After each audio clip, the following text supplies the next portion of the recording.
in Japan, are they taught about slavery that existed in Japan? Because there was Japanese slavery and the Oh, Portuguese, yes. So do they learn about that information about their country or island?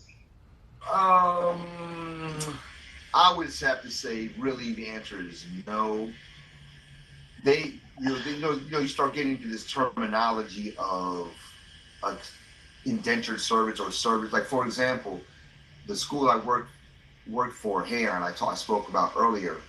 One of the teachers told me, like even in the late 1800s, they had slaves from Taiwan on their baseball team. Like they had kids that came over, they were good at baseball, and they made them play baseball. And then the guy was telling me, he was like, no, they were slaves, and but he was showing it to me in Japanese. I can't remember the exact term, but it wasn't slave. And and so again, this is an example of Japanese. A lot of Japanese, they have an open mind and they want stuff to be said, but they can't do it themselves, right? Because they have to stay reserved. And he was showing it to me. He was like, no, these guys, he had a picture of them. Yeah, these guys right there, they're slaves.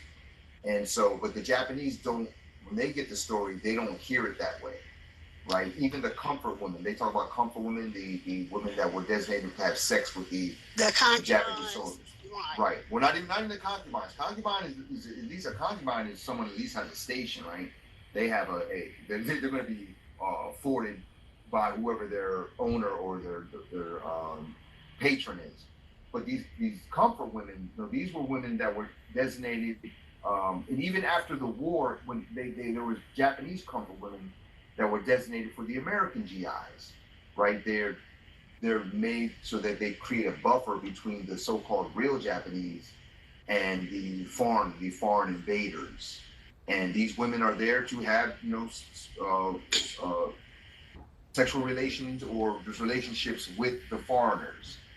And but in Japan, for when they went to Korea, Indonesia, and these places, they would just straight take women and make them into prostitutes. Basically prostitutes that didn't get paid, you could say. And they have horrendous stories about these men lined up outside, taking just taking their turns on break. You know, without getting too graphic. Mm, mm, mm. All right. Thank you for the question.